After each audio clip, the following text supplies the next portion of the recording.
La sublevación militar iniciada en Marruecos el 17 de julio de 1936 se extendió con rapidez por casi todas las guarniciones peninsulares, insulares y coloniales de España.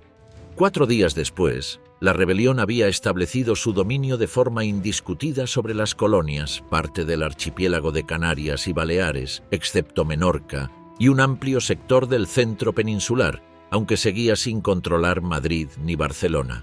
La insurrección avanzaba de manera desigual. En algunos lugares quedaba reducida a un pequeño núcleo del ejército apoyado por milicias obreras armadas apresuradamente. En otros, se imponía gracias a una combinación de organización previa y respaldo de sectores conservadores que la recibieron con alivio o con disciplina impuesta. Las instrucciones previas del general Mola definían claramente el espíritu del golpe. La operación debía ser un acto de guerra en toda su brutalidad, con el propósito de imponer un nuevo orden. El general recomendaba actuar sin vacilaciones extremas contra el enemigo y preveía una sublevación escalonada desde las tropas africanas, apoyadas por las guarniciones peninsulares, con el objetivo de tomar las plazas más difíciles, en especial Madrid y Barcelona. Su quinta instrucción del 20 de junio había sido explícita. El que no esté con nosotros está contra nosotros y como enemigo será tratado. El levantamiento comenzó en Melilla el día y hora previstos y triunfó de inmediato. Mandos leales a la República fueron detenidos, encarcelados o fusilados tras intentos de resistencia. El general Romerales, el capitán Álvarez Builla y otros oficiales fueron ejecutados. En Tetuán cayó también el comandante Ricardo Lapuente Bahamonde. El 18 de julio, la sublevación se extendió por toda la ciudad con rapidez. Ese mismo día, la violencia iniciada por los sublevados produjo la muerte de numerosos mandos y milicianos republicanos en los primeros enfrentamientos. Para imponer el control se recurrió al terror calculado, siguiendo las directrices de Mola: fusilamientos sumarios, castigos ejemplares y un clima de miedo destinado a desarticular cualquier resistencia. En los bandos difundidos por los rebeldes, se acusaba a la República de llevar al país a la ruina moral y material, destruir la riqueza y crear hambre, entregando la nación a las hordas revolucionarias. El ejército, la marina y las fuerzas de orden público afirmaban debían defender la patria conforme a la resistencia que encontraran. Desde Canarias, Franco asumió la dirección del ejército de África y atravesó con sus tropas el estrecho de Gibraltar para desembarcar en Andalucía e iniciar la marcha sobre Madrid. Una fractura fundamental afectaba al desarrollo de la insurrección. Aunque los sublevados confiaban en una adhesión generalizada del ejército, esta adhesión resultó parcial. Solo cerca de la mitad de los efectivos de la Guardia Civil y de la Guardia de Asalto apoyaron la rebelión, y apenas 1/3 de los carabineros. Tal división impidió un triunfo rápido y obligó a los rebeldes a disputar cada territorio, lo que condujo a una guerra abierta en vez del golpe militar rápido imaginado siguiendo el modelo de Primo de Rivera en 1923. El conflicto adoptó desde el primer momento un carácter de violencia extrema, especialmente durante el verano de 1936, cuando ambos bandos aplicaron represalias indiscriminadas. En la zona sublevada, Mola impulsó una política de eliminación física de adversarios políticos, dirigentes sindicales y sospechosos de izquierdismo, ejecutada por falangistas y carlistas. Se pretendía limpiar los territorios conquistados de cualquier oposición, y el propio general justificaba el uso del terror como instrumento necesario para establecer un nuevo orden. Mientras tanto, el colapso del Estado republicano, precipitado por la sublevación, dificultó el control del orden público y propició la violencia desatada por sectores obreros y de milicias que atacaron a derechistas, sacerdotes y civiles identificados con los conspiradores. El resultado fue un clima generalizado de miedo y muerte, especialmente intenso en las primeras semanas. Los avances más significativos de los sublevados comenzaron el propio 18 de julio. En Galicia, Asturias y parte de Castilla y León, muchas guarniciones se unieron a la rebelión. En Sevilla, el general Queipo de Llano tomó la ciudad mediante una operación rápida y controló la mayor parte de Andalucía occidental. En Zaragoza, el general Cabanellas aseguró la adhesión de la capital aragonesa. En Navarra, Mola contó con el apoyo inmediato de miles de requetés carlistas movilizados en cuestión de horas. La sublevación siguió extendiéndose durante los días siguientes. El 19 de julio, parte de Cataluña cayó en una insurrección temprana, aunque allí la respuesta obrera impidió su éxito. Madrid resistió gracias a la firmeza del gobierno de Casares Quiroga y luego de Martínez Barrio, que intentó una solución negociada sin lograr que los militares conjurados depusieran su actitud. Los sublevados en la capital fueron reducidos o cercados tras los combates más intensos en el cuartel de la Montaña, donde la resistencia finalizó con la muerte del general Fanjul y la rendición de los defensores. El 20 de julio tuvieron lugar las últimas sublevaciones militares exitosas.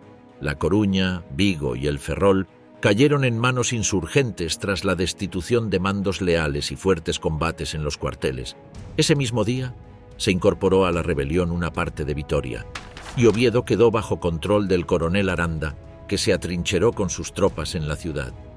El mapa resultante, representado en la ilustración de La Fuente, mostraba amplias zonas rebeldes en el norte, noroeste y sur, mientras la franja mediterránea y gran parte del centro peninsular seguían bajo control republicano. Sin embargo, el 20 de julio trajo también un golpe devastador para los sublevados: la muerte del general Sanjurjo en un accidente aéreo cuando viajaba desde Lisboa para asumir la jefatura suprema del movimiento. Con su desaparición, los rebeldes perdían al líder reconocido desde el inicio mismo de la operación, lo que acentuó la incertidumbre en el plano político y militar. Aún así, la sublevación había triunfado de manera definitiva en las colonias africanas, los archipiélagos de Canarias y Baleares, un sólido núcleo andaluz que incluía Sevilla, Cádiz, Córdoba y Granada, y una amplia zona centro-noroeste desde La Coruña a Huesca y desde Cáceres a Teruel, incorporando regiones de Galicia, León y Castilla la Vieja, además de Álava, parte de Extremadura y el occidente aragonés. El control quedaba fracturado territorialmente, dividiendo España en dos grandes bloques irreconciliables.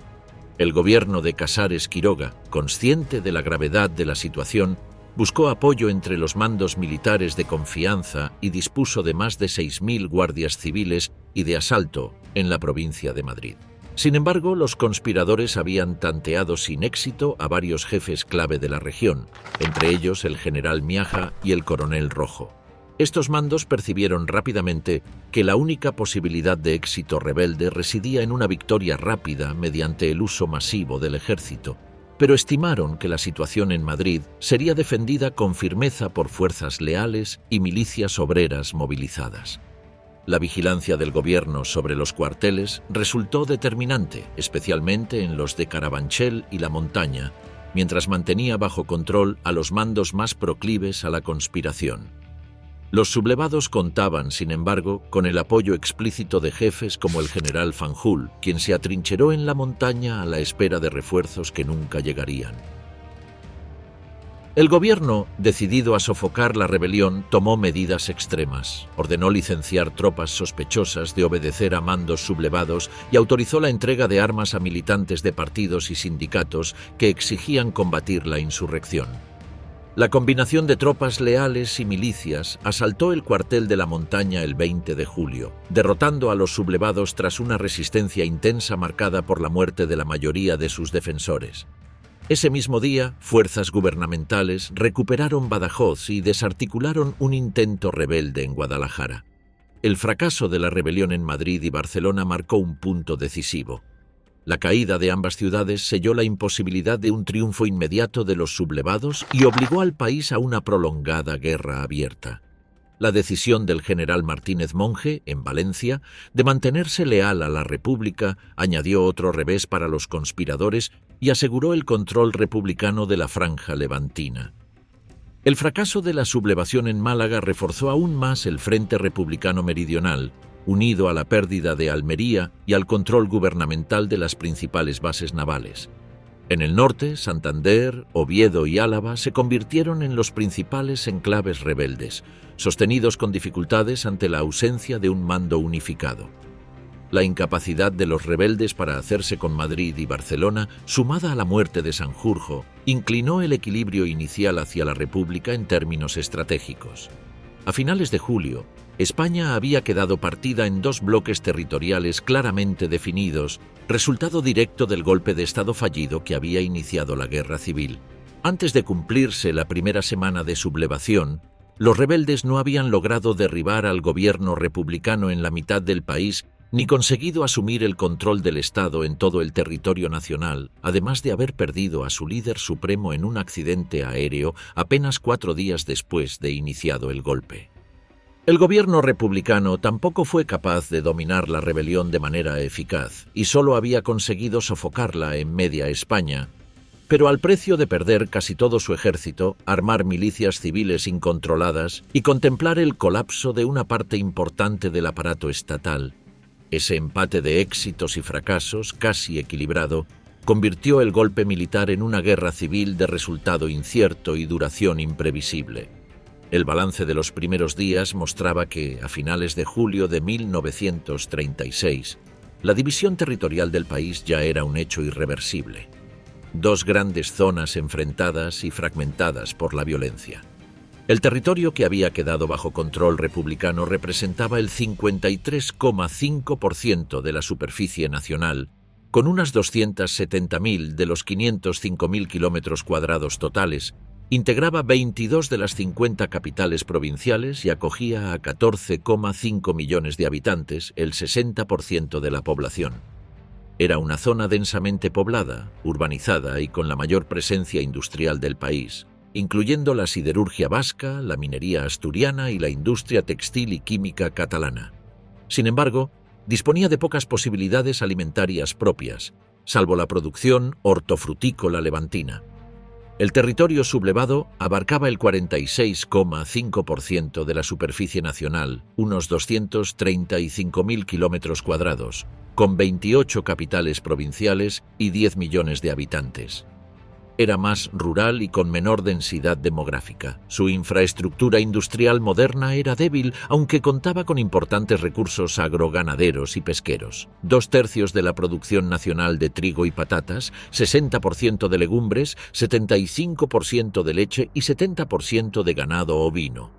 El reparto geográfico mostraba contrastes entre campo e industria, pero también una clara división entre regiones con capacidad para sostener la guerra y otras dependientes del abastecimiento externo.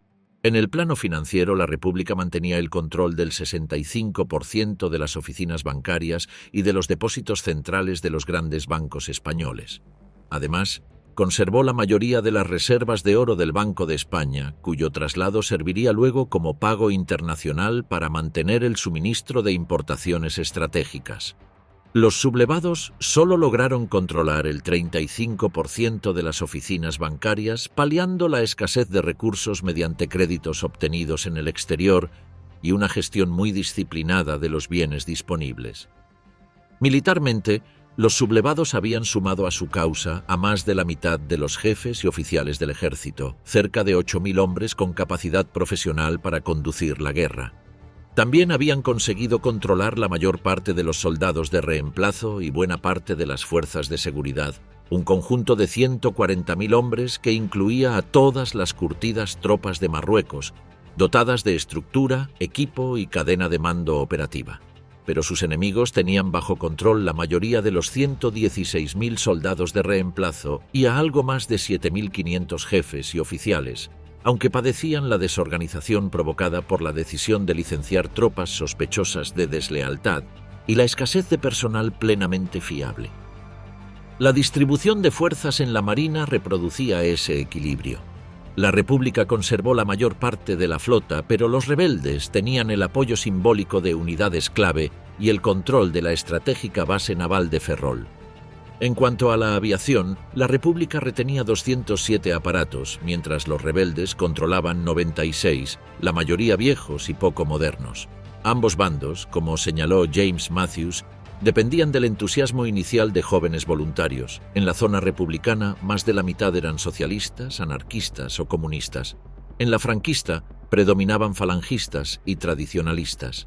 Sin embargo, pronto se descubrió que el entusiasmo no bastaba para sostener una guerra prolongada. La República tardó meses en movilizar nuevas levas debido a la desconfianza antimilitarista de sus bases, mientras los sublevados iniciaron ya en julio de 1936 un proceso de reclutamiento continuo que, a lo largo de la guerra, terminaría sumando 1.200.000 hombres. La República, desde octubre, comenzó también a movilizar reemplazos que llegarían a 1.700.000. A fines de julio de 1936 se había configurado apresuradamente una España dividida en dos bandos, enfrentados con fuerzas equivalentes y recursos internos insuficientes para sostener una guerra larga. El golpe se transformó en un problema estratégico de primer orden. En un país con industria limitada y ejército desarticulado, la única posibilidad de sostener la lucha dependía de acceder a recursos externos. Ningún bando podía garantizar la producción de armamento suficiente. Los sublevados buscaban ayuda del gobierno francés del Frente Popular, mientras Franco enviaba emisarios a Berlín y Roma para solicitar aviones y armas que permitieran trasladar tropas desde África a la península. Ambas solicitudes suponían el reconocimiento de que la guerra no podría resolverse sin apoyo internacional. El conflicto se internacionalizó desde el principio, con resultados decisivos para el equilibrio inicial. Francia dudó en ayudar a la República, temiendo un choque diplomático con los gobiernos autoritarios europeos. Mussolini y Hitler respondieron con mayor rapidez a las peticiones de Franco, enviando material, aviones y asesoramiento.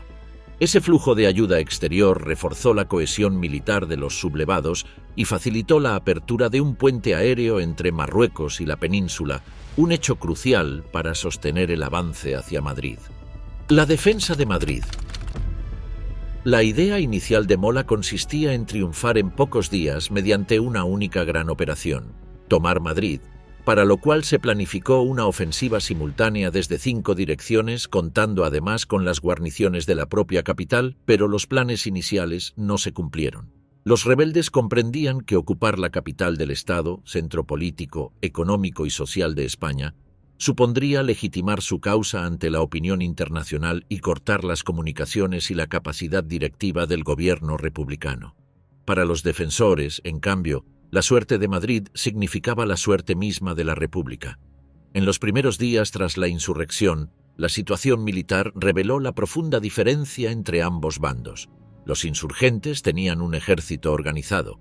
Los republicanos debieron formarlo desde cero tras el colapso institucional provocado por la rebelión de la mayor parte del ejército. El gobierno entregó armas al pueblo y masas de milicianos asumieron la defensa de Madrid. Muchos huían ante la violencia de los combates, pero otros lograban hacer retroceder el avance sublevado. La improvisación marcaba cada acción defensiva. En los días siguientes, mientras la República trataba de recomponer sus mandos, las milicias derrotaron los focos insurgentes de Campamento y especialmente el cuartel de la Montaña. La entrada victoriosa de los anarquistas en ese bastión simbolizó el triunfo inicial de la resistencia y generó escenas de júbilo en toda la ciudad. El armamento distribuido por el gobierno Giral se repartió entre organizaciones políticas y sindicales sin criterios militares claros, lo que se reflejó en la escasa capacidad de las primeras columnas formadas el 21 de julio para combatir en la sierra madrileña. Allí, en puertos como Navacerrada, Somosierra y Guadarrama, las columnas milicianas lograron frenar a las fuerzas de Mola hasta finales de julio, en combates que produjeron numerosas bajas. De esas batallas emergieron figuras como Lister, Modesto, Campesino, Cipriano Mera y Julio Mangada, este último convertido en símbolo popular en Madrid. A comienzos de agosto, el Frente de Madrid se estabilizó, señal clara del fracaso del golpe militar. Ambos bandos tuvieron que reorganizar sus estrategias. La República, en medio del desorden, sustituyó al ministro de la Guerra Castelló y nombró a Hernández Saravia. Y a mediados de mes se creó el Teatro de Operaciones del Centro de España, bajo el mando del general Riquelme. Los sublevados, mientras tanto, decidieron recurrir al ejército africano, regulares y legionarios curtidos en la guerra colonial, con unos 24.000 hombres y capacidad ofensiva real. Franco, llegado a Tetuán el 19 de julio, asumió su mando proclamando que el movimiento era imparable. La dificultad principal residía en trasladar esas tropas a la península, pues la Marina permanecía mayoritariamente leal a la República. Los insurgentes dependieron entonces de ayuda extranjera. Alemania envió el 29 de julio sus primeros aviones y un día después, Italia remitió aparatos Savoia Marchetti.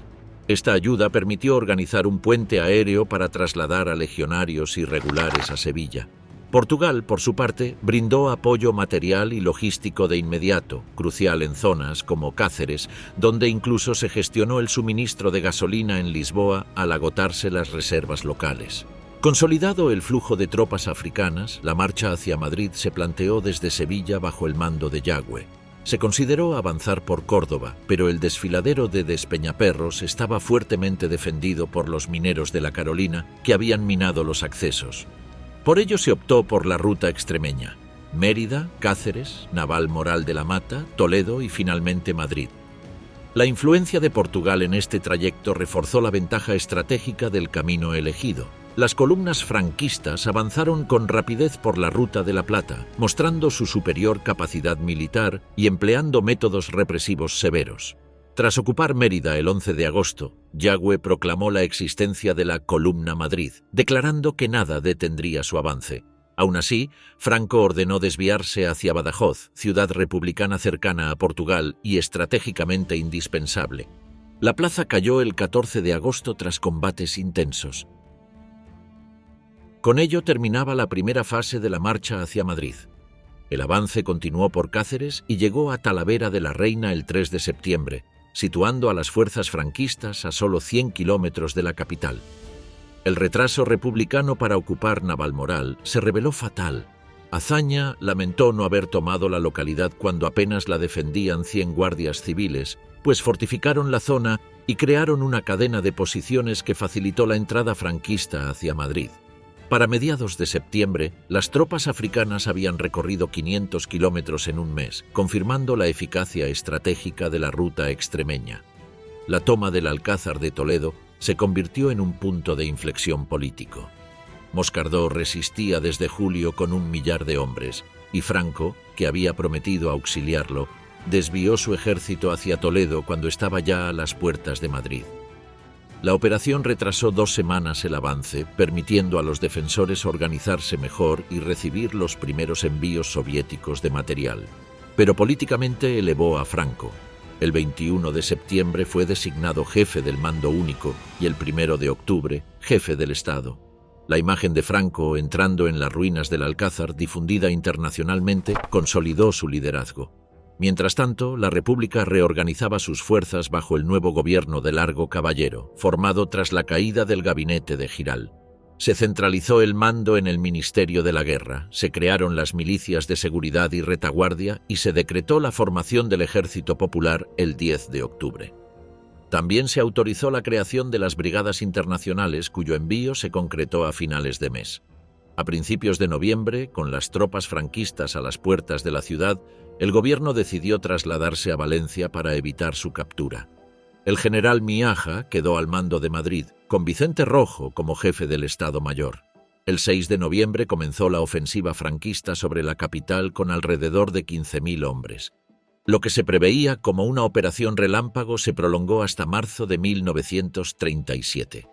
Los sublevados atacaron de forma frontal por los puentes de Toledo, Segovia, Franceses y Princesa, confiando en repetir el avance lineal que había sido eficaz en su marcha desde Sevilla.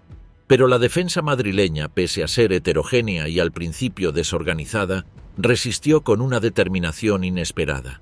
La ayuda soviética en artillería, blindados y aviación se sumó a la llegada de las Brigadas Internacionales, cuya presencia reforzó la moral popular, al igual que la célebre consigna que se convirtió en símbolo de la resistencia madrileña: «No pasarán». La columna catalana de Durruti añadió otro impulso moral y militar a los defensores. Por primera vez desde julio, la República organizó eficientemente su retaguardia. Armamento, sanidad, logística y transportes se coordinaron para sostener la lucha dentro de la ciudad. Hacia finales de noviembre, las operaciones franquistas se detuvieron al comprobar que los ataques frontales no lograban romper la defensa. El ejército africanista, victorioso hasta entonces, experimentó su primer freno decisivo. La batalla se concentró con especial dureza en la Casa de Campo y en la ciudad universitaria, donde los combates casa por casa y edificio por edificio frenaron el avance enemigo. Los intensos bombardeos alemanes no pudieron quebrar la resistencia republicana. En la reanudación de operaciones, los franquistas intentaron cercar la ciudad desde el noroeste al suroeste, pero encontraron a un ejército popular que crecía en número y disciplina, favorecido por la movilización continua y la instrucción acelerada. Mientras, Madrid permanecía aislada por norte, oeste y sur, solo la carretera de Valencia permanecía abierta, y era evidente que su control sería decisivo para ambos bandos. El plan sublevado buscaba avanzar desde Getafe y cortar esa vía para cercar la capital. La operación comenzó el 6 de febrero. La climatología era terrible.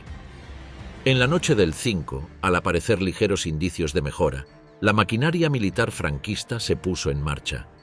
Se iniciaron movimientos de tropas en Getafe, Pinto y Leganés, concentrándose bajo el mando de Varela en Pinto. El ataque se planteó en 3 direcciones. Rada avanzaría desde Cabeza Fuerte hacia el vértice Coberteras pasando por La Marañosa. Buruaga tomaría Casa de Gózquez. Asensio avanzaría hacia San Martín de la Vega. El ejército republicano no lograba interpretar desde qué punto llegaría el golpe principal. El puente del Pindoque se consideraba crucial y sobre él se dirigió el 5º Regimiento franquista. En la zona, 3 escuadrillas republicanas de Polikarpov, número 16, trataron de contener al enemigo, pero las baterías antiaéreas alemanas de la Legión Cóndor las obligaron a retirarse. Entre el Cerro de los Ángeles y Vallecas, la artillería cruzó fuego durante toda la jornada. A las 5 de la tarde, los objetivos del día estaban cumplidos para los sublevados. La Marañosa, el vértice Coberteras y las alturas circundantes habían caído, fijando el frente en la orilla sur del Manzanares y en San Martín de la Vega, donde aún persistía un pequeño foco de resistencia. Durante la noche del 7 de febrero, los republicanos se movilizaron, aunque en medio de una gran confusión. La orden dada a la 18ª Brigada de defender Cienpozuelos demostró el caos, pues la población había caído el día anterior y la unidad estaba prácticamente destruida. Desde Albacete se trasladó a toda prisa la 15ª Brigada Internacional, recién instruida, compuesta por batallones británicos, estadounidenses, balcánicos, franceses y españoles. Mientras tanto, los sublevados reforzaban La Marañosa y sus defensas, pero las fuertes lluvias de esos días impedían el avance hacia el vértice Coberteras, obligando a quedarse en la colina anterior. El 8 de febrero, los republicanos reorganizaron tácticamente sus defensas y acumularon fuerzas con el objetivo de desgastar al enemigo. Para desviar tropas de la zona del Jarama, lanzaron un contraataque en el Parque del Oeste de Madrid. Aún así, los franquistas tomaron finalmente el vértice Coberteras y las posiciones republicanas retrocedieron hasta la orilla del Manzanares. El espolón de Vaciamadrid cayó igualmente en manos del 2º Tabor de Regulares de Melilla, posición clave que mantendrían el resto de la batalla. El 9 de febrero, la lluvia paralizó los abastecimientos hacia La Marañosa, obligando a improvisar el tránsito de camiones sobre viguetas de madera. Las vegas del Jarama eran impracticables, lo que convertía al puente del Pindoque en el único punto viable para cruzar. El 10 de febrero se decidió tomarlo pese a que estaba minado, pues su ubicación facilitaba un avance rápido bajo apoyo de artillería.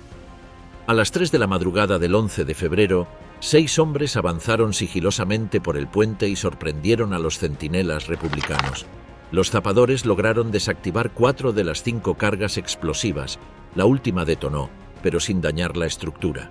Los republicanos se retiraron hacia el este y tras combates duros, las tropas franquistas fortificaron las casas de Pajares. Ese día los sublevados habían cumplido gran parte de sus objetivos. Habían cruzado el río y establecido una cabeza de puente. La madrugada del 12 de febrero los republicanos se reorganizaron y fortificaron. Los sublevados esperaban tomar Arganda por la izquierda, Morata por la derecha y avanzar por el centro con la brigada de Buruaga. Comenzó entonces la fase más cruenta de toda la batalla. El 3er Tabor de Tetuán cruzó el puente de San Martín de la Vega y la 8ª Bandera de la Legión tomó el cerro del Pingarrón sin apenas resistencia.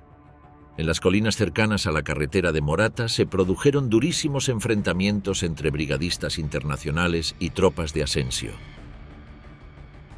El batallón británico sufrió las peores bajas. 225 de sus 600 hombres cayeron defendiendo posiciones en White House Hill, que desde entonces sería conocida como Suicide Hill.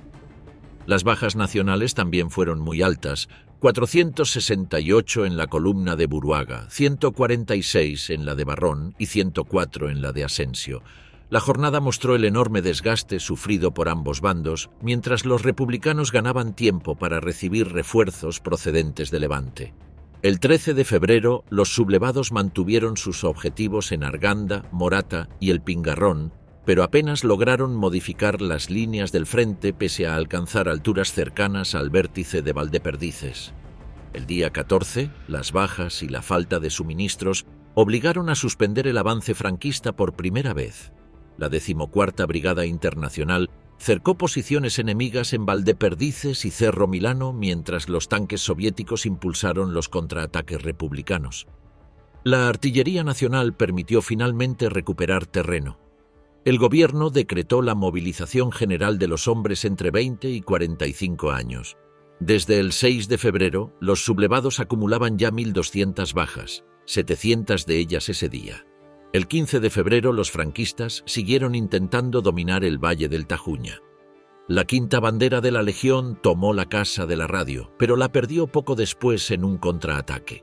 Asensio intentó tomar la cota 700, defendida por restos del batallón británico, sin conseguir avances decisivos. El día 16, bajo el mando de Miaja, los republicanos llevaron a cabo una profunda reorganización.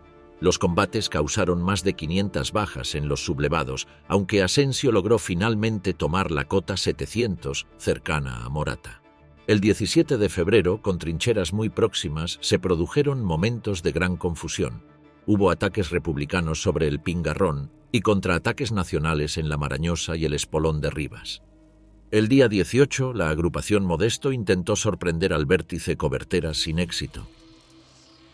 Las columnas italianas operarían entre los ríos Henares y Tajuña con eje principal en la carretera de Zaragoza. El tiempo, sin embargo, se convirtió en protagonista. Tras un febrero seco y cálido, el mes de marzo trajo irrupciones frías, lluvias persistentes y fuertes vientos. El día 8, cuando debía iniciarse la ofensiva, un frente frío cruzó la zona provocando visibilidad nula y abundante precipitación. Pese a las advertencias de los mandos españoles, Roata ordenó abrir fuego a las 7 de la mañana. Un bombardeo de 120 piezas antecedió al avance de blindados e infantería, rompiendo las líneas iniciales. Pero el empeoramiento del tiempo obligó a detener el apoyo artillero, paralizó la aviación rebelde al anegar sus pistas y, en contraste, permitió a la República mantener cierto apoyo aéreo. Solo la columna central y su flanco derecho avanzaron entre 6 y 12 kilómetros. El día 9 fue aún peor. La nevada empapó tropas y equipos mal preparados para el frío. Miaja envió refuerzos desde el Jarama y concentró tanques en Torija. Las brigadas internacionales chocaron con las fuerzas blindadas italianas, pero los italianos lograron avanzar otros 15 a 18 kilómetros hasta las afueras de Brihuega. Allí se detuvieron a descansar, perdiendo impulso. Las unidades mecanizadas italianas comenzaron a atascarse en el barro al apartarse de las carreteras. Sus tanquetas Fiat Ansaldo de apenas 3 a 5 toneladas y 43 caballos de vapor quedaban bloqueadas en los suelos arcillosos y los vehículos blindados con ruedas eran incapaces de avanzar fuera del asfalto. La falta de equipo de invierno, de alimentos calientes y de apoyo aéreo minó su moral. El día 10, pese a una leve mejoría, las pistas italianas seguían inservibles mientras la aviación republicana castigaba las carreteras saturadas de vehículos enemigos. Llegó el batallón Garibaldi y se produjo el primer choque entre tanques T-26 y tanquetas italianas, demostrando la superioridad de los blindados soviéticos. Durante la noche, una agrupación italiana alcanzó Brihuega y tomó la localidad sin asegurar las alturas. En la carretera de Zaragoza avanzaron hasta Trijueque, mientras la Brigada Marzo aseguraba la ruta a Tienza-Guadalajara. El 11, una nueva borrasca oscureció el frente con lluvias fuertes, niebla y viento. La aviación italiana volvió a quedar inutilizada. Aún así, conquistaron Trijueque con tanques lanzallamas y sus avanzadillas alcanzaron el kilómetro 75, su máximo avance. Pero el flanco derecho italiano quedó peligrosamente expuesto. Los republicanos reforzaron el bosque de Brihuega y triplicaron sus defensas con divisiones de infantería y carros. Cada ataque aéreo republicano hundía más la moral italiana, atrapada en el fango y sin comida caliente. Roata ordenó entonces una pausa de 24 horas esperando un ataque franquista desde el Jarama que no llegó. La Brigada Marzo obtuvo éxitos en Cogolludo, cercando unidades republicanas, pero la situación general de los italianos era precaria. El 12, con tiempo inestable, los republicanos lanzaron un contraataque en el páramo, ocupando casi todas las alturas sobre Brihuega. La destrucción de un puente en la retaguardia franquista cortó el abastecimiento italiano. La mejoría vespertina permitió a algunos aviones enemigos despegar. Esa noche, mandos del CTB lograron reorganizar líneas, relevando a las tropas agotadas por la división Litorio. El 13, los italianos abandonaron Trijueque y retrocedieron al kilómetro 82. Los republicanos ejecutaron una maniobra envolvente sobre Brihuega que forzó un nuevo repliegue. La Brigada Marzo detuvo su avance para no abrir más su flanco. Entre el 14 y el 17, el frente se estabilizó. La aviación republicana actuó sin oposición seria, y el Palacio de Ibarra cayó tras un combate entre italianos del CTV y del batallón Garibaldi. El 15 Roata pidió a Franco relevar al CTB, pero este se negó. Ordenó una pausa de 4 días. Mientras tanto, los republicanos preparaban una ofensiva para el día 18. El 18, con el cielo cubierto por una nueva borrasca, las fuerzas republicanas cruzaron de madrugada el Tajuña, tomaron la cota 1064 y dominaron la vía de retirada italiana. Al mediodía lanzaron un ataque con 50 tanques, artillería y aviación. En el páramo, la Litorio resistió, pero al sur, la ofensiva republicana cercó la cabeza de puente italiana. Creyendo estar rodeados, los mandos del CTV ordenaron retirada. Brihuega cayó a media tarde. Las unidades italianas se esfumaron en dirección a Gajanejos, kilómetro 90. Entre el 19 y el 23, bajo precipitaciones continuas y nieve final, los republicanos avanzaron hasta Ledanca-Ontanares y Ledanca-Után de Muduex-Cogolludo, mientras el valle del Budiel impedía superar la posición de la Brigada Marzo. En la línea de Gajanejos, los italianos resistieron hasta que, el día 23, comenzaron a ser relevados por tropas españolas y los mandos republicanos, exhaustos, suspendieron la ofensiva, dando por concluida la batalla. La ofensiva franquista en el norte. Mientras tanto, Franco tenía como objetivo abrumar a la resistencia miliciana y para ello sabía que debía avanzar hacia el Mediterráneo. Las operaciones de la campaña del norte comenzaron a fines de marzo de 1937. El 31 de marzo arrancó la ofensiva sobre la provincia de Vizcaya desde posiciones previamente conquistadas, apuntando hacia el corazón industrial del País Vasco. En pocos días, los sublevados estrecharon el cerco sobre el territorio vasco, combinando superioridad aérea y naval, ya que la flota republicana estaba concentrada en el Mediterráneo y los rebeldes impusieron de forma temprana un bloqueo en el mar Cantábrico, lo que aisló al norte republicano de toda ayuda exterior. El 26 de abril de 1937 marcó un hito brutal. Aviones de la Legión Cóndor alemana, junto a unidades aéreas del bando franquista, bombardearon la villa de Guernica. El bombardeo causó un desastre en la población civil y destruyó gran parte del casco urbano. 3 días después del ataque, las fuerzas sublevadas ocuparon la ciudad. Con Guernica sometida, el avance hacia Bilbao se aceleró. Las defensas vascas, compuestas por el ejército de la provincia, milicias obreras y gudaris del territorio, intentaron resistir en torno al llamado Cinturón de Hierro, que protegía la capital industrial. Pero el plan defensivo había quedado gravemente comprometido. Los conspiradores habían obtenido los planos de la fortificación, lo que permitió a las tropas nacionales penetrar por sus puntos débiles.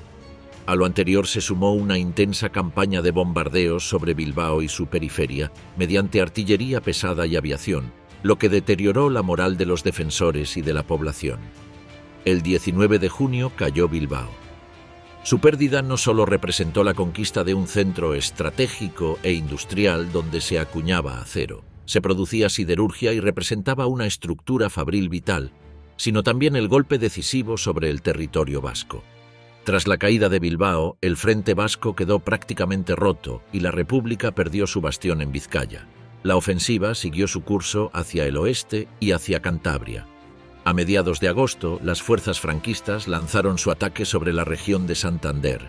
El 14 de agosto comenzó la ofensiva hacia esa zona, con un desvío hacia las montañas desde Reynosa y operaciones simultáneas por la costa. Los defensores republicanos, compuestos por milicias cántabras y tropas leales remanentes, desorganizados y con escasos recursos, no pudieron resistir con eficacia la combinación de bloqueo marítimo, bombardeos aéreos y avances terrestres del enemigo. El 24 de agosto, las tropas sublevadas ocuparon Santander tras la rendición de las fuerzas leales, diezmadas por la escasez de víveres, de combustibles y víctimas del cerco. La caída de Santander representó un nuevo paso hacia el colapso del Frente Norte republicano.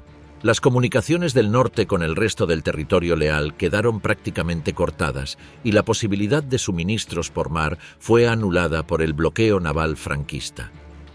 Con Vizcaya y Cantabria ya en manos de los sublevados, el foco se desplazó hacia la región asturiana, que se había transformado en el último reducto republicano en el norte. Allí, entre septiembre y octubre de 1937, se desarrolló la ofensiva de Asturias, la fase final de la campaña. Las tropas franquistas, que eran numéricamente superiores, con mejor artillería, aviación y apoyo del ala extranjera, penetraron en el territorio asturiano desde el sur y este, mientras la aviación de la Legión Cóndor dominaba los cielos. Los defensores, principalmente obreros y soldados republicanos reorganizados, se atrincheraron en posiciones montañosas, confiando en la geografía abrupta como escudo. Durante días se libraron intensos combates en los puertos de montaña, en gargantas, en zonas costeras y en pasos naturales que cerraban la cordillera cantábrica. Las líneas defensivas republicanas intentaban contener el empuje enemigo, mientras los suministros llegaban con gran dificultad al estar la zona aislada por tierra y por mar del resto del territorio leal. Entre el 6 y el 22 de septiembre se libró la batalla de El Mazuco, episodio emblemático de la resistencia asturiana. A pesar de estar profundamente superados en número, unos 33.000 soldados insurgentes frente a menos de 5.000 defensores asturianos, los republicanos lograron frenar temporalmente el avance franquista, aprovechando el terreno montañoso y el clima para hostigar a las tropas enemigas. Pero la superioridad aérea y material del bando nacional, junto al desgaste y las dificultades logísticas de los defensores, terminaron por inclinar la balanza. En los últimos días de la ofensiva la presión fue insoportable. Los puertos montañosos fueron tomados uno tras otro, las zonas costeras y de paso fueron ocupadas, y el cerco se cerró sobre las ciudades asturianas. El 21 de octubre las fuerzas franquistas entraron en Gijón y en Avilés, conquistando los últimos bastiones republicanos en el norte y poniendo fin a la presencia de la República en esa zona. Con la caída de Asturias terminó la campaña del norte. Todo el norte de España había sido arrebatado al gobierno republicano. Vizcaya, Cantabria y Asturias pasaron al bando franquista en unos meses. Para los sublevados la victoria fue doble. Se hicieron con el control de recursos industriales y mineros esenciales y liberaron decenas de miles de soldados que pudieron ser redirigidos al frente del sur. La derrota republicana no fue solo militar, sino también estratégica. La imposibilidad de mantener el abastecimiento por mar, la extensión del bloqueo aéreo que regía sobre ciudades, puertos y rutas de suministro, el aislamiento del norte y la desorganización interna de milicias con debilidad logística, desarticulación de los mandos y conflicto entre las diferentes fuerzas regionales, minaron cualquier posibilidad de resistencia prolongada. La caída del norte significó, en el fondo, la pérdida de la industria pesada, del carbón asturiano, del hierro vasco, de centros siderúrgicos y metalúrgicos clave, así como de puertos y comunicaciones marítimas. Todo ello constituyó un golpe económico fundamental al esfuerzo de guerra republicano. El control del Cantábrico permitió también a la flota sublevada trasladarse al Mediterráneo, modificando el equilibrio naval y liberar fuerzas para concentrarlas en nuevos frentes. La unificación política franquista y consolidación de Franco. El 1 de octubre de 1936, en Burgos, nació el régimen franquista sobre la base de una dictadura militar de mando colegiado que había entregado sus poderes omnipotentes a uno de sus miembros, elevado de inmediato a caudillo del Estado. A partir de aquel momento, el nuevo dictador pretendió presentarse como encarnación de la unidad de España, utilizando un lenguaje de reconquista nacional y legitimando su figura bajo títulos cuasi sacralizados que mezclaban poder político, militar y religioso. Ese poder personal sustentaba una dictadura que, en su inicio, se articuló mediante la Junta Técnica del Estado, un organismo administrativo que servía de puente entre el mando militar y una estructura civil incipiente. Presida por el general Dávila y por el general Francisco Gómez Jordana, la Junta Técnica estaba compuesta por comisiones de civiles afines al bando sublevado, periodistas, intelectuales tradicionales, carlistas, ingenieros católicos, juristas y empresarios.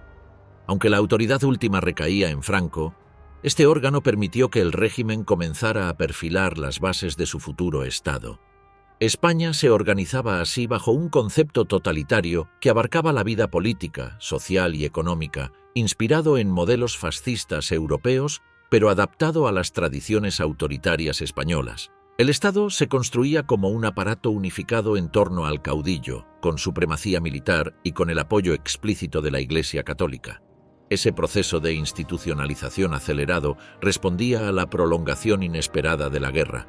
Las ofensivas continuas por los flancos norte, sur y este de Madrid entre finales de 1936 y comienzos de 1937 obligaron a Franco a concentrar su atención en la consolidación de un mando político propio. El nuevo Estado necesitaba un armazón jurídico y político claro para sostener la autoridad personal del caudillo. En el caso de Falange, esa necesidad se volvió urgente tras la muerte de José Antonio Primo de Rivera, convertido por sus seguidores en mártir fundacional. La desaparición del líder falangista dejó a la organización sumida en disputas internas entre familiares del fundador, sectores de la vieja guardia, dirigentes de distintas tendencias y grupos con escasa experiencia política. También la comunión tradicionalista, la rama política del carlismo, presentaba un liderazgo fracturado por la ausencia de su jefe histórico y por tensiones internas derivadas de la guerra. Estas divisiones debían ser resueltas de forma autoritaria para permitir al régimen disponer de una estructura política unificada. Franco encontró a su consejero más influyente en Ramón Serrano Suñer, cuñado del caudillo y abogado de formación. Serrano se instaló en el Palacio Episcopal para ejercer su función política y desplazó progresivamente a Nicolás Franco del papel de consejero principal. Bajo su influencia, Franco dio el paso decisivo hacia la creación de un nuevo Estado, que superara lo que calificaba como Estado campamental, es decir, un régimen puramente militar. Ahora se trataba de convertir el alzamiento en una empresa política capaz de modelar a la sociedad entera. En palabras del propio Franco, era necesario incorporar directamente al Estado la dirección general del movimiento como un Estado. El objetivo se concretó en abril de 1937, cuando se produjo la unificación política obligatoria de Falange Española y la Comunión Tradicionalista, dando lugar a una única organización, la Falange Española Tradicionalista. Este nuevo partido único quedaba sometido de forma absoluta al liderazgo del caudillo. Su creación significó la desaparición formal de las identidades políticas previas y la concentración de todo el poder político en Franco. La unificación implicó eliminar disputas internas, reprimir sectores disidentes y domesticar a la Falange, que había tenido tendencias revolucionarias y autónomas. La fórmula propagandística del régimen para justificar la operación proclamaba que Franco no es un jefe sin partido, la Falange es un partido sin jefe, de modo que el caudillo era colocado al frente como jefe nacional indiscutible. A partir de este momento, el nuevo partido unificado adoptó símbolos y liturgias tomadas de Falange, como el saludo brazo en alto, el emblema del yugo y las flechas, el uniforme de camisa azul y boina roja, la exaltación mística de los caídos, pero también incorporó elementos de la tradición carlista y del imaginario de cruzada religiosa. En la elección de los nuevos dirigentes se impuso la orientación falangista. Solo 9 provincias quedaron bajo jefatura carlista, mientras que 22 estuvieron en manos de falangistas.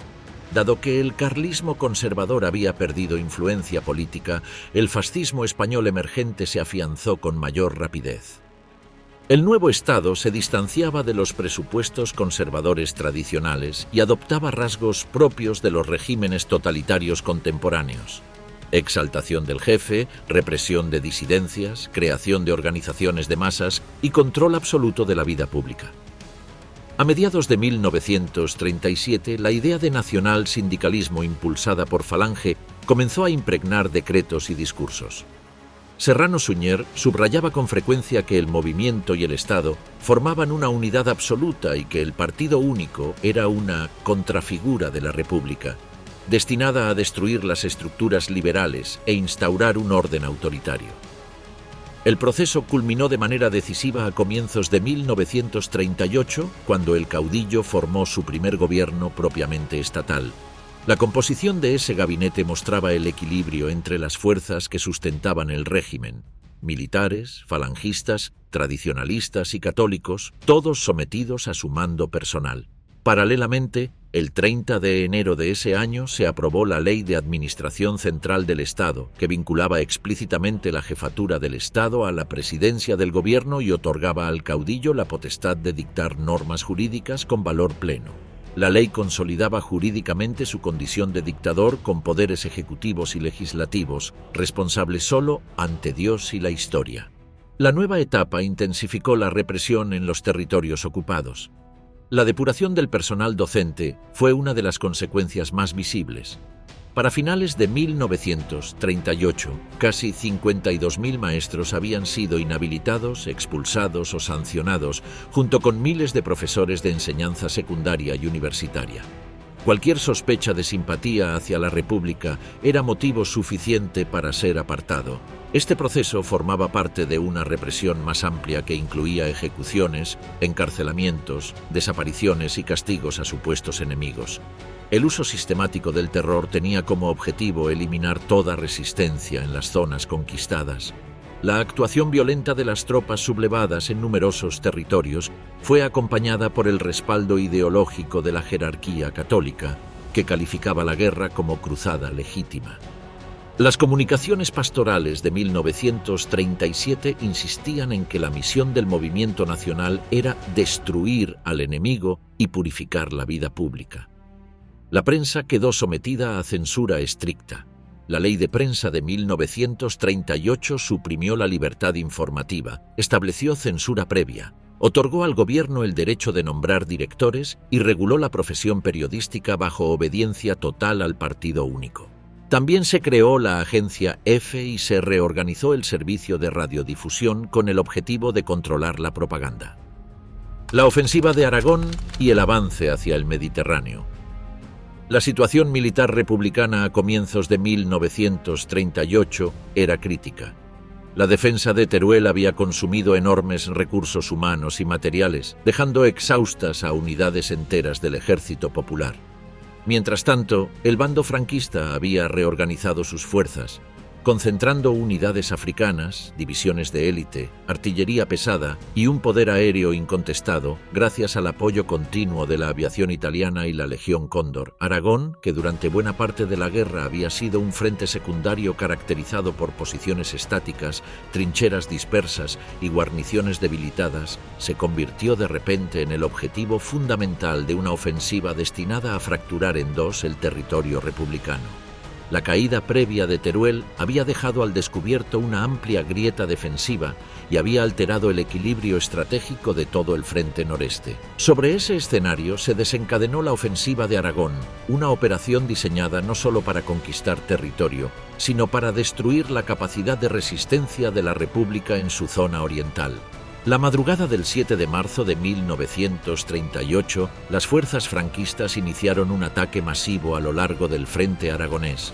Un bombardeo simultáneo de artillería y aviación abrió brechas en las líneas republicanas, que se hallaban defendidas por unidades debilitadas, con escaso armamento pesado, muy poca munición y agotamiento físico tras meses de combate. A las 6:30 de la mañana comenzó el avance terrestre, protagonizado por tropas marroquíes, divisiones navarras, brigadas de élite y formaciones apoyadas por tanques y artillería móvil. La sorpresa, combinada con la superioridad material, produjo un derrumbe casi inmediato de las primeras posiciones republicanas. En las horas siguientes, los defensores comenzaron a retirarse con prisa, en muchos casos dejando atrás ametralladoras, fusiles y posiciones sin volar, lo que facilitó la progresión enemiga. En los días posteriores, la ofensiva se desplegó como un movimiento en cadena. El 10 de marzo las tropas franquistas tomaron Belchite, una localidad simbólica por haber sido escenario de una fuerte resistencia republicana meses atrás. Su caída representó para muchos la constatación de que el frente aragonés estaba hundiéndose de manera irreversible. La situación republicana empeoraba porque cada retirada improvisada dejaba al descubierto un nuevo sector vulnerable. Así, las columnas franquistas pudieron avanzar con rapidez hacia Caspe, uno de los principales núcleos administrativos de la zona oriental, donde se concentraban mandos, servicios logísticos y enlaces con la retaguardia catalana. La batalla de Caspe, librada entre el 16 y el 17 de marzo, selló el destino del frente. Pese a la presencia de brigadas internacionales y de unidades todavía cohesionadas, el empuje enemigo era demasiado intenso. Las tropas franquistas superaron la resistencia calle por calle y finalmente ocuparon la ciudad. La caída de Caspe desarticuló la defensa republicana entre Zaragoza y Huesca, dejando al descubierto la profundidad del territorio aragonés y acelerando la retirada hacia el este. La ofensiva continuó hacia las sierras pirenaicas, donde la sierra de Gratal cayó también en manos franquistas. Al perderse esta posición, el Ejército Popular no solo cedió un punto defensivo estratégico, sino que permitió que las fuerzas enemigas penetraran en zonas cercanas al Valle del Gállego, un área que conectaba con la retaguardia republicana catalana. A medida que avanzaban los días de marzo, las columnas franquistas progresaban decenas de kilómetros sin detenerse, empujando hacia el este a unidades que apenas podían reorganizarse. El golpe definitivo llegó con la conquista de Lérida el 3 de abril. Este avance tuvo una enorme importancia.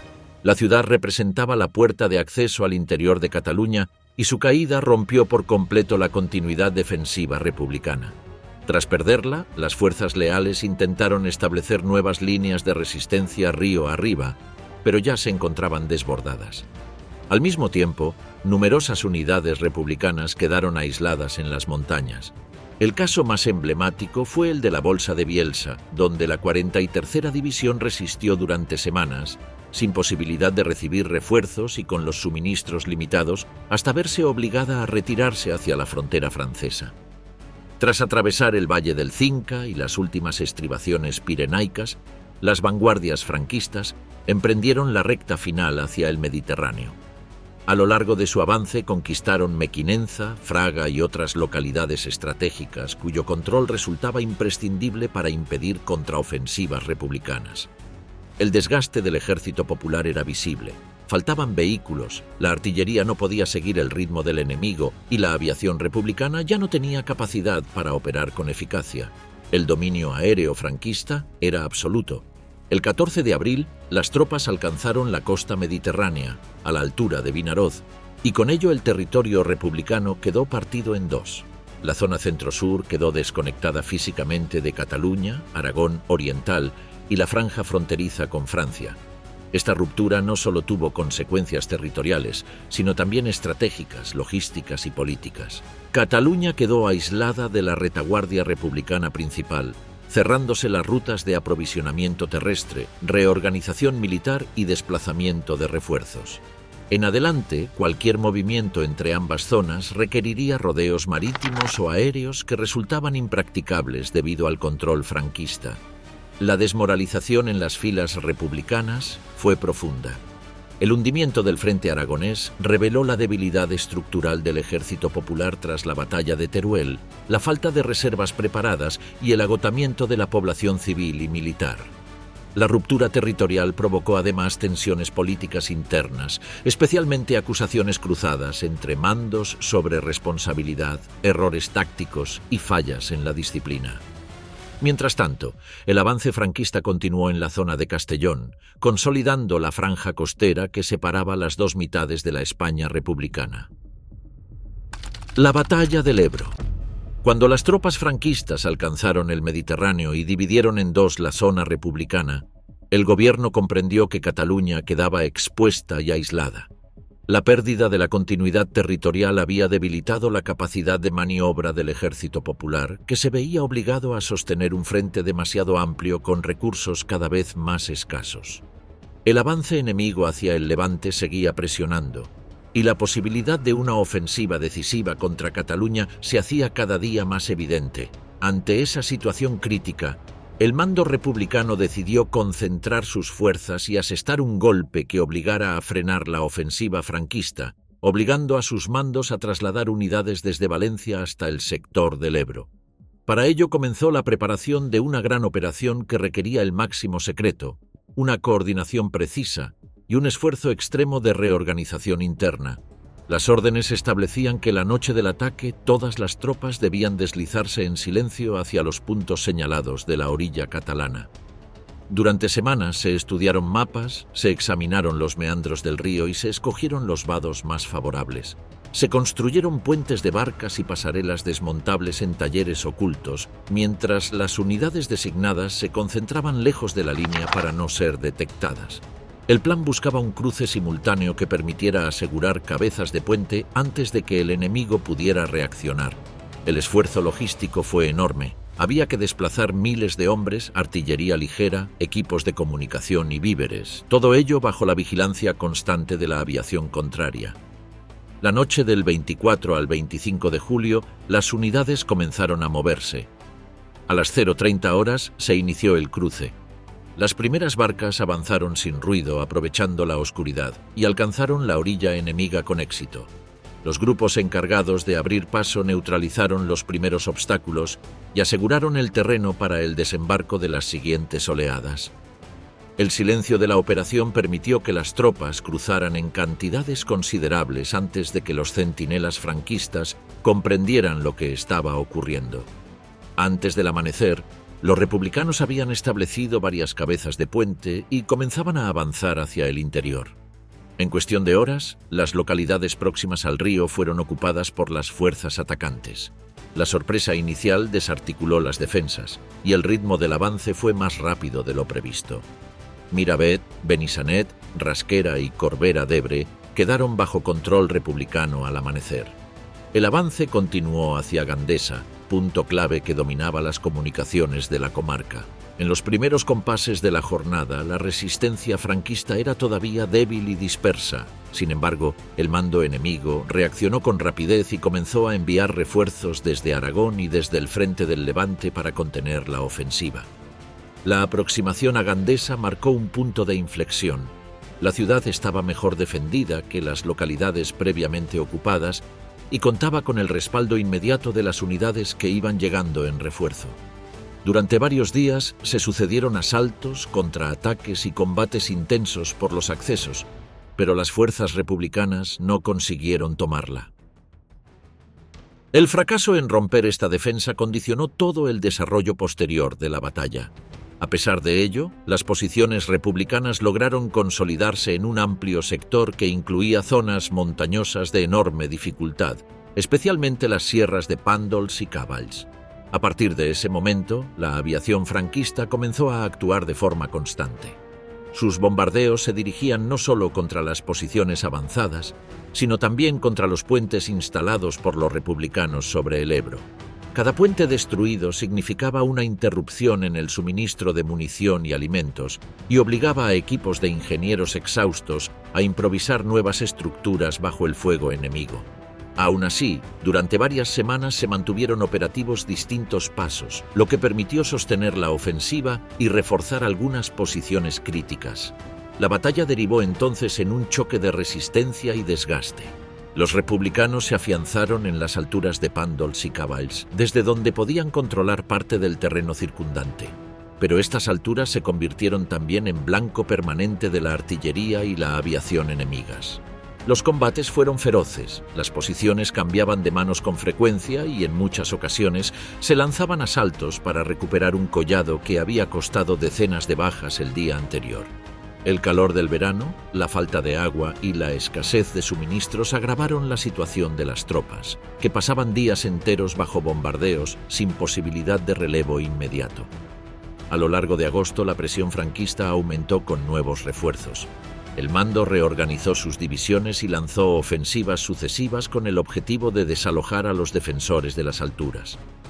El desequilibrio material comenzaba a notarse, La aviación franquista actuaba casi sin oposición, la artillería golpeaba de forma continua y las comunicaciones republicanas se veían interrumpidas por los daños en los puentes y los caminos. Las unidades atacantes se vieron obligadas a retroceder algunos kilómetros, aunque mantuvieron todavía algunos puntos estratégicos que seguían dificultando el avance enemigo. Durante septiembre la situación se volvió crítica para los defensores. Las bajas eran muy elevadas. Los batallones estaban incompletos y la falta de munición impedía sostener barreras de fuego continuas. Los puestos sanitarios estaban desbordados y muchos heridos permanecían días enteros sin posibilidad de evacuación. A pesar de ello, la directiva política insistía en proseguir la batalla con el objetivo de retrasar los planes enemigos en otros sectores. El mando franquista reanudó ataques coordinados que terminaron por fracturar las defensas en las zonas más castigadas. Poco a poco, las posiciones republicanas fueron cediendo. En octubre, el retroceso se aceleró. Las tropas republicanas, extenuadas tras semanas de lucha en terreno abrupto, ya no podían sostener una línea coherente. El enemigo había recuperado casi todos los puntos tomados al inicio de la ofensiva, y los puentes de suministro estaban sometidos a un fuego constante que hacía cada día más difícil su mantenimiento. El mando republicano ordenó resistir al máximo para garantizar una retirada ordenada, pero la superioridad artillera y aérea del adversario hacía cada vez más arriesgado prolongar la permanencia en la margen derecha del río. El 30 de octubre comenzó la evacuación. Las unidades cruzaban el Ebro bajo fuego continuo, con la aviación enemiga atacando los pasos y los caminos que conducían al río. La retirada se hizo por etapas, cubriendo unos batallones a otros para evitar un colapso inmediato. Los ingenieros trataban de mantener los puentes en pie el tiempo suficiente para permitir el paso de las últimas fuerzas, pero muchos quedaron destruidos antes de que pudieran utilizarse plenamente. El 16 de noviembre cayó la última posición republicana en la orilla derecha, poniendo fin a la batalla. La caída de Cataluña. La zona republicana quedó partida en dos, y Cataluña pasó a ser un reducto aislado, rodeado por mar y por territorio ya en manos sublevadas, con solo la frontera francesa como vía de escape. La derrota en el Ebro había desgastado gravemente al ejército popular en Cataluña. Muchos veteranos habían muerto o estaban heridos. El material perdido no fue reemplazado y la ayuda soviética prácticamente se había detenido, mientras que Alemania e Italia seguían abasteciendo a Franco. Cataluña conservaba sobre el papel un grupo de ejércitos de la región oriental con unos 300.000 hombres, pero una parte considerable eran reclutas jóvenes, mal armados y poco instruidos, apoyados por una aviación en malas condiciones, con un tercio de los aparatos inservibles. Tras retrasar el ataque por el mal tiempo, el 23 de diciembre de 1938, el ejército franquista lanzó su ofensiva decisiva. A lo largo del Segre, que marcaba la línea entre ambos bandos, las tropas de Franco rompieron el frente republicano ese mismo día. El gobierno envió con urgencia al V Cuerpo de Ejército de Enrique Lister, que logró contener la penetración durante 12 días al precio de fuertes bajas, evitando por un tiempo que el enemigo avanzara en masa por el vértice entre el Ebro y el Segre. Pero las lluvias invernales hicieron crecer el caudal del Ebro, impidiendo al principio que las tropas de Yagüe cruzaran por el sur, de modo que la ofensiva se apoyó en la orilla occidental del Segre, donde la presión fue constante. El mal tiempo frenó momentáneamente la potencia de la aviación franquista, lo que permitió a los republicanos parapetarse en barrancos y bosques, pero el 3 de enero un ataque con carros de combate obligó a una nueva retirada. Ese mismo día, las unidades de Yagüe cruzaron finalmente el Ebro y atacaron por el flanco sur, amenazando con un cerco de grandes proporciones. Con la mejora del clima, la aviación sublevada comenzó a operar con toda su fuerza, golpeando las frágiles líneas de abastecimiento republicanas y entorpeciendo los movimientos de sus unidades. Los ataques se sucedieron. El 4 de enero, los rebeldes avanzaron sobre Borjas Blancas y la ruptura del frente convirtió la retirada republicana en una fuga desordenada. El 5 de enero cayeron Borjas Blancas y Artesa de Segre. El sector quedó prácticamente sin defensas. Los veteranos que aún defendían el ángulo entre el Ebro y el Segre, muchos de ellos supervivientes del Ebro, huyeron ante el riesgo de quedar rodeados mientras los franquistas consolidaban una cabeza de puente en Ascó desde la cual lanzar nuevos ataques apoyados por una logística muy superior. Vicente Rojo intentó organizar sucesivas líneas de defensa, la L1, L2, L3 y L4, pero estaban mal guarnecidas y, una tras otra, fueron cercadas o rebasadas en pocos días. Sobre la inferioridad numérica pesaba sobre todo la inferioridad material. La República no había recuperado el armamento perdido en el Ebro, mientras que las tropas franquistas disponían de abundante artillería, aviación y municiones procedentes del extranjero. Aún así, el gobierno trató de improvisar soluciones extremas. El 9 de enero movilizó a los reemplazos de 1922 y 1924 para paliar la falta de hombres. Pero el problema no era solo de efectivos. Faltaban fusiles, uniformes, víveres y tiempo para instruir a los reclutas. El 8 de enero los sublevados reanudaron su empuje y tomaron Montblanc el día 12. El 14 cayó Valls, lo que permitió concentrar el máximo de fuerzas sobre Tarragona. Las líneas defensivas ordenadas por Rojo fueron vencidas con rapidez y, alrededor de Barcelona, apenas existían posiciones en condiciones de operar. Yagüe condujo su cuerpo de ejército marroquí por la costa mediterránea hallando poca resistencia porque gran parte de las fuerzas leales estaban absorbidas defendiendo el flanco occidental. El ataque desde el sur no pudo ser detenido por los pocos batallones asignados a Tarragona. Las tropas de Yagüe entraron en Tarragona y Reus el 15 de enero, abriendo la ruta hacia Barcelona, que mientras tanto sufría bombardeos aéreos diarios similares a los que había padecido Madrid en 1936. El 16 de enero el gobierno decretó la movilización general de los ciudadanos de ambos sexos entre 17 y 55 años y la militarización de todas las industrias, pero la medida llegaba demasiado tarde para organizar una defensa eficaz. A la presión del frente, cada vez más cercano a la capital, se unía una crisis de abastecimientos provocada por miles de refugiados que afluían hacia Barcelona desde toda Cataluña, huyendo del avance enemigo. El 17 comenzaron los bombardeos diarios sobre la capital. El 18 Negrín y el Consejo de Ministros declararon el estado de guerra, otorgando al Ejército Popular la autoridad civil en la retaguardia y subordinando a las autoridades políticas. Pero cuando la línea del frente está ya a unos 25 kilómetros del centro, esas decisiones tenían escasa aplicación práctica. La ciudad carecía de pertrechos y munición suficientes para una defensa prolongada, y la desmoralización de tropas y población era extrema. Muchos reclutas catalanes no creían ya posible la victoria. Tras 2 años y medio de guerra, la mayoría de civiles daba la contienda por perdida. Al conocerse la caída de Tarragona, el frente quedó expuesto de nuevo y la retirada se transformó en una huida caótica de refugiados. Autoridades, funcionarios, militantes, civiles y soldados emprendieron la marcha hacia la frontera francesa, en ocasiones sin detenerse siquiera en Barcelona. Francia, temiendo la llegada masiva de refugiados a los Pirineos, decidió abrir los pasos fronterizos el 20 de enero, pero inicialmente para permitir la entrada de material de guerra destinado a la República, no para organizar una defensa ni acoger a todos los fugitivos. La marea humana que subía hacia el norte transmitía un derrotismo contagioso a las tropas que aún debían combatir. Buena parte de los soldados procedía de la Quinta del Biberón y otros reemplazos muy jóvenes o muy mayores, poco dispuestos a seguir luchando ante lo que parecía el desenlace inevitable.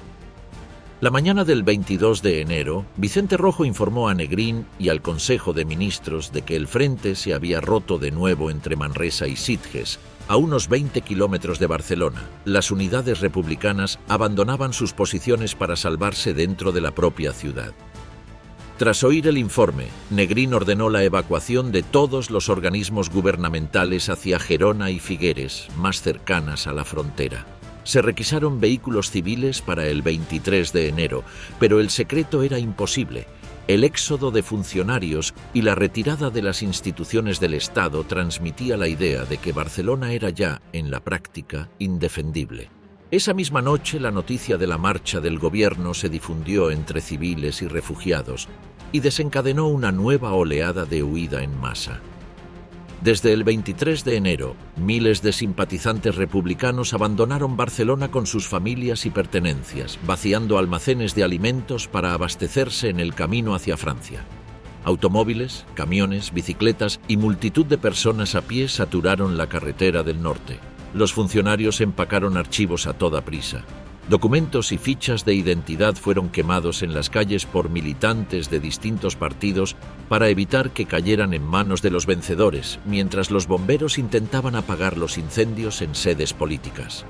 Los presos del bando sublevado aún recluidos en la ciudad fueron también sacados de las cárceles para ser arrastrados en la retirada.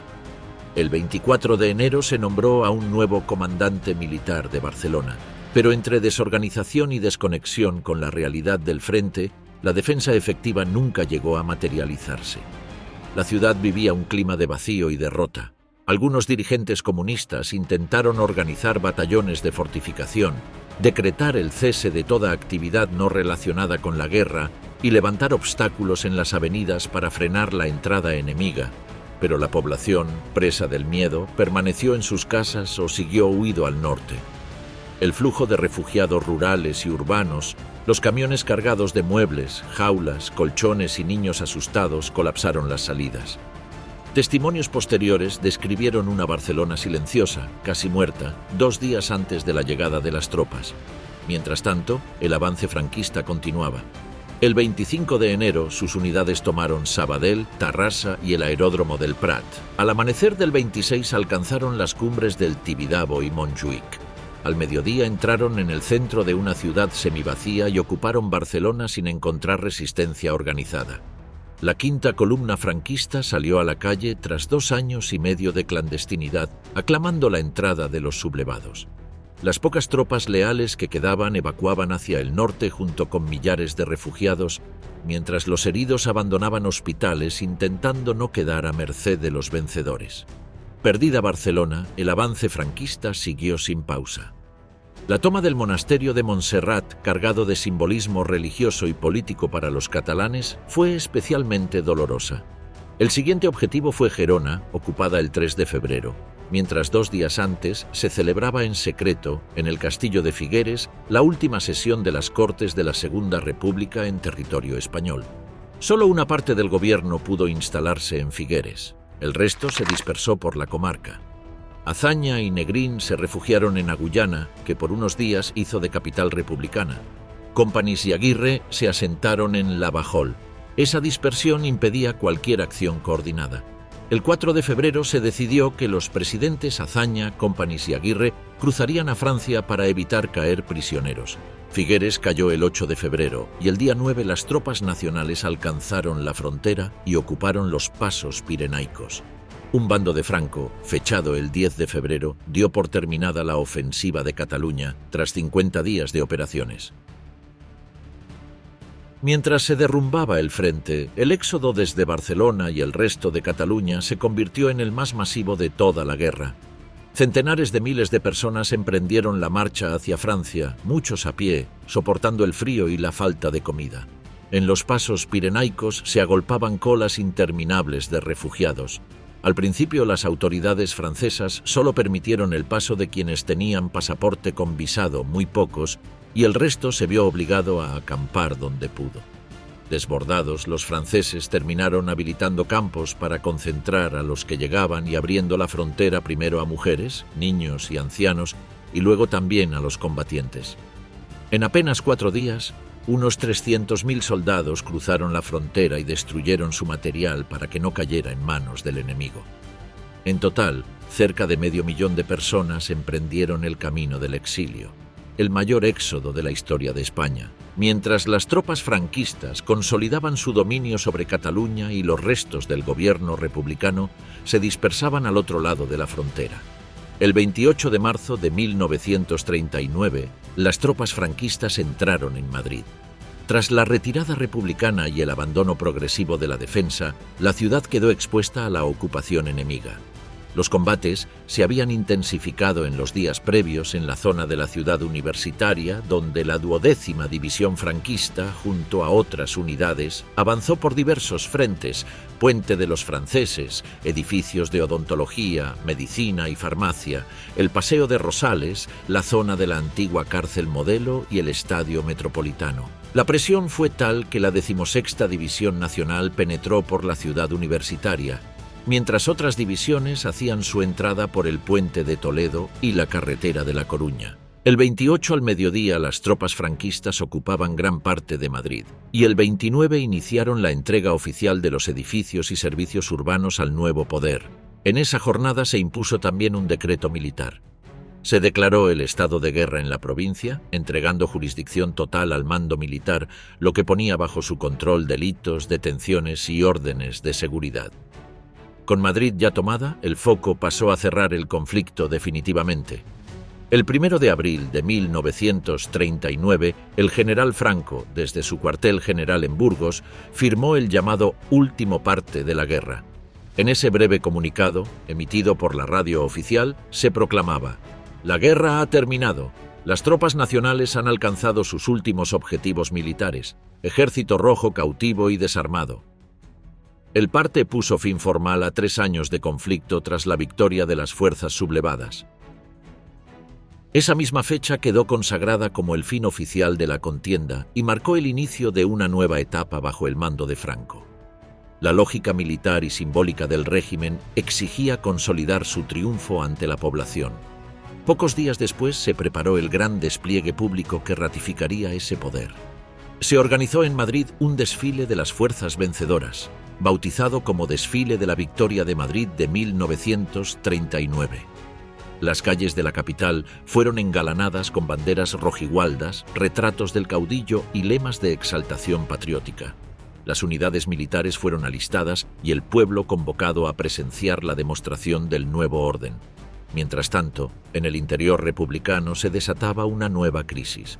El mando de Casado, que había negociado la rendición ante el avance franquista, quedó completamente deslegitimado entre los defensores. Madrid había sido entregada casi sin resistencia organizada y la población, exhausta por años de guerra, hambre y bombardeos, asistía al retorno de las tropas sublevadas sin capacidad de reacción. Con la entrada de Franco en Madrid, su ejército consolidó la ocupación. Las fuerzas vencedoras empezaron a controlar el territorio no ya como meros vencedores de un frente, sino como gobierno absoluto. La jurisdicción militar reemplazó a la civil. Cientos de ciudadanos fueron incluidos en listas negras y se prepararon redadas y depuraciones. Las casas, los edificios públicos, las instituciones, todo pasó bajo la autoridad del régimen. La toma de la capital supuso, de facto, la imposición de un nuevo orden político, militar y social en toda España. El desfile de la Victoria, celebrado poco después, simbolizó ese cambio. Numerosas unidades desfilaron por los paseos del Prado, Recoletos y la Castellana, rebautizados según el nuevo régimen, ante miles de ciudadanos que aclamaban al vencedor. Era una exhibición de poder, presencia y legitimidad. El acto buscaba refrendar la autoridad del caudillo y sellar la victoria ante la nación y ante el mundo. Con la rendición oficial, la ocupación de Madrid y la celebración pública de la victoria, el ciclo de la guerra dio su cierre. Las armas fueron silenciadas, los ejércitos vencidos y el mando quedó en manos de Franco.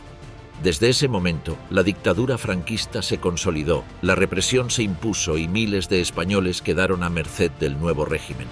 La violencia que siguió a la guerra dejó una cosecha próxima a 350.000 víctimas mortales directas, producto tanto de las acciones militares como de la represión ejercida en la retaguardia mediante paseos informales o juicios formales.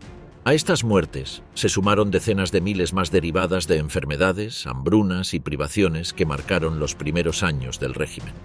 Las cifras globales señaladas en el texto elevan el coste humano total a un mínimo de 651.000 víctimas y un máximo de 735.000, lo que representaba entre el 2,63 y el 2,97% de la población española registrada en 1936. La posguerra añadió alrededor de 30.000 muertos por represión franquista y entre 346.000 y 380.000 por sobremortalidad en comparación con el periodo previo, causada por el deterioro de las condiciones de vida. Junto a los muertos de la guerra aparecieron las víctimas políticas de la victoria franquista.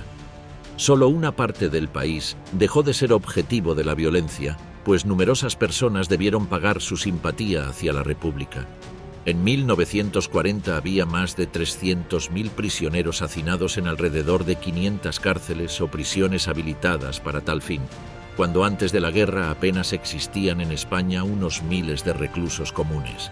A esa cifra se añadieron los más de 400.000 prisioneros, fundamentalmente soldados republicanos, internados durante meses en los centenares de campos de concentración repartidos por el país. Allí se realizaban tareas de clasificación y depuración política que generaron informes interminables y burocracias enormes, además de una carga constante para la administración del régimen. Muchos de aquellos internados serían destinados posteriormente a batallones de trabajo forzoso o a la llamada recuperación de la actividad laboral, eufemismo bajo el que se escondían castigos colectivos y penas prolongadas.